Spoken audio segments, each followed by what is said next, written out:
This video is a Mabinogi Spirit Weapon guide where I'll be talking about 5 tips to help you progress in the game. The first topic is really just some context about spirit weapons and what they do. For new players, you unlock spirit weapons by going through the Blanid Brave Boost questline. Spirit weapons are unique in Mabinogi where they give your weapons a personality, extra buffs, and damage. Also, fun fact, there are actually 2 types of spirit weapons. There is the classic spirit weapon and the newly updated spirit weapon.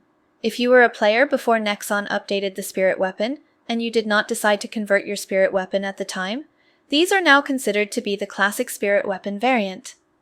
Classic spirit weapons were considered to be obsolete because you could not apply ERG upgrades, special upgrades, and enchants on the weapon. There is only one exception to this rule, and that is the healing wands. Even though you could not apply ERG upgrades, special upgrades, and enchants on a weapon, this was not essential for healing wands. If you still have a classic spirit weapon healing wand, it is considered to be a best in slot for Harmonic Saint Arcana players because it basically boosts the amount of HP you can heal, and for some reason Nexon's developers failed to distinguish the DPS wands and the healing wands from each other when it came to revamping it in the spirit weapon system. As of making this video in March 2025, the revamped spirit weapon system only has damage buffs for wands. Aside from this fact, most players should have the revamped spirit weapon system because your weapon can have ERG upgrades, special upgrades, and enchants while being a spirit weapon at the same time. Another important note is that you can have multiple spirit weapons and one classic spirit weapon, and spirit weapons are not tradable. The next topic that I'll be talking about is what weapons to make into a spirit weapon. Your first spirit for a new character is going to be named Aerie, and any spirit weapon after this can be named differently. Aerie is arguably the most cost-efficient spirit since you don't have to worry about maintaining a 100% bond status as you level it up. I will go more into detail at a different part of this video. I also highly encourage you to associate your first main spirit weapon with your desired main Arcana talent. For example, if you plan on focusing on Dark Diviner as your primary Arcana talent, then your first spirit weapon should be a staff. However, you don't necessarily have to follow this suggestion because you can always transfer your spirit to a different weapon, which brings us to our next topic about spirit weapon transfers. Spirit weapon transfers are basically what it sounds like. You can transfer a spirit from one weapon to another regardless of the weapon type. For example, you can transfer a spirit from a two-handed sword to a control bar and vice versa. Again, the transfer does not necessarily have to be the same weapon type. However, there is a drawback when it comes to transferring from different weapon types. All spirit weapon points must be unallocated in order for the transfer process to proceed.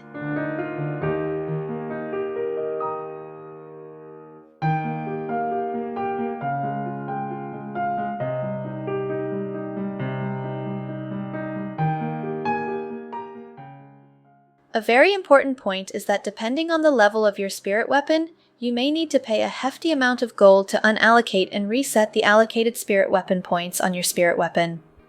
This scenario does not apply if you are transferring a spirit from the same weapon type.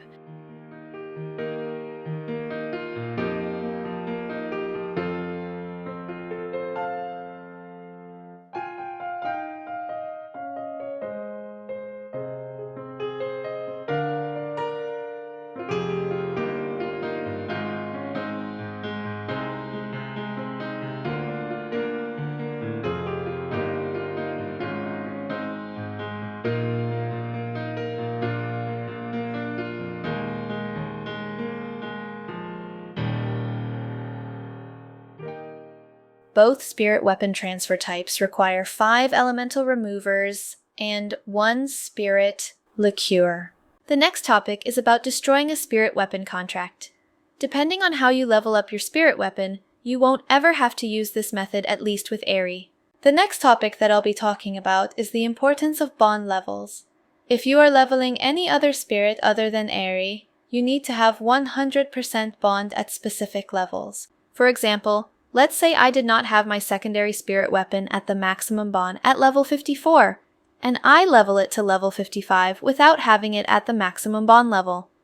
I basically messed up because I was supposed to get +2 points at level 55, but since I did not have my spirit weapon at the maximum bond level, I only got +1 point at level 55.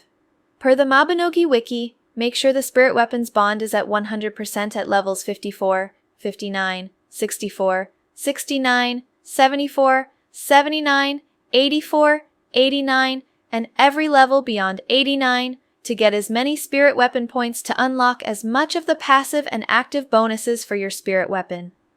The maximum spirit weapon points you can get at level 100 is 196. I kind of screwed up my knuckle spirit weapon. So instead of having the full 196, I have 192 spirit points for it, which is not too bad. Before I start talking about what to feed your spirit weapon, I need to briefly mention spirit EXP buffs. There are currently 2 buffs that I know of to help speed up the process. The first buff is from using the Elixir of Harmony. The second buff is from special events like Master Plan. For example, instead of having an EXP cap of 400,000 for the week for your spirit weapon, using these buffs will increase the weekly limit and increase your spirit EXP. The last topic that I'll be talking about is what to feed your spirit weapon. A very important side note is to make sure you seal all of your valuable items before you start feeding your spirit weapons. Sealing your items in the spirit weapon menu will allow you to feed it without having to worry about accidentally feeding an expensive item. Here are the tips that I know of to feed a spirit weapon. The first tip is by using spirit gems. The main downside to this method is that it is kind of slow if you plan on only using spirit gems, because spirit gems mainly drop from end chests from shadow missions and dungeons. The second tip is by using gems.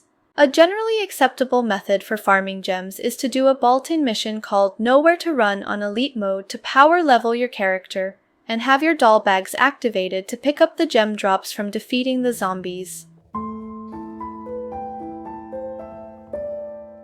The last tip is buying spanners and potion concoction kits from NPCs. I had a similar experience to a Reddit post from 2 years ago. Basically, potion making kits are the cheapest for elf-allied humans. Spanners are the best option for elves and giants. Furthermore, going from level 1 to level 100 for a spirit weapon will take around 210 million gold, excluding any great bonuses that occur as you feed your spirit weapon. I just wanted to give you guys a heads up as to what kind of a gold sink spirit weapons can be. That's it for this video. If you guys found this video useful or informative, please subscribe, like, or share this video. Thanks!